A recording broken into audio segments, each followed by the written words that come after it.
সংসারে যদি মিলেমিশে কাজ করা যায় কাজকর্ম কিন্তু অনেকটাই সুবিধে হয়। কেন বললাম ফ্রেন্ডস?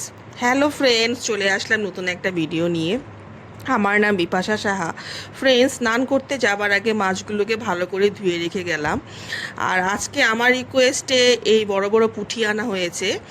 আর আমার কাছে এই মাছগুলো খেতে খুব ভালো লাগে, কিন্তু আমাদের বাড়িতে একটু কমই আসে, রৌ কাতল বেশি আসে, কারণ অন্যান্য মানুষ এগুলো বেশি ভালোবাসে। তো আমি আজকে রিকোয়েস্টে বলেছি যে তোমাদের দাদা ভাইকে যে আমাকে খাওয়াও। তো আমি সেটা সর্ষে দিয়ে রান্না করতে যাচ্ছি, সর্ষে পোস্ত দিয়ে। তো আমার কাছে সর্ষে পোস্ত দিয়ে পুঁটি মাছ, সেটা বড় হোক ছোট হোক, আমার কাছে মনে হয় খেতে খুব ভালো লাগে।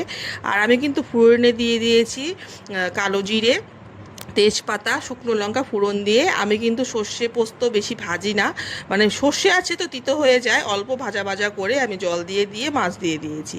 এদিকে মা কী করছে? শাক কাটছে। আর এই জন্য আমি এই কথাটা বললাম যে সংসারে মিলেমিশে থাকলে অনেক সুবিধে হয়। আমাদের বাড়িতে আধা রান্না মা করে, আধা রান্না আমি করি, মিলেমিশে আমরা কাজকর্ম করি।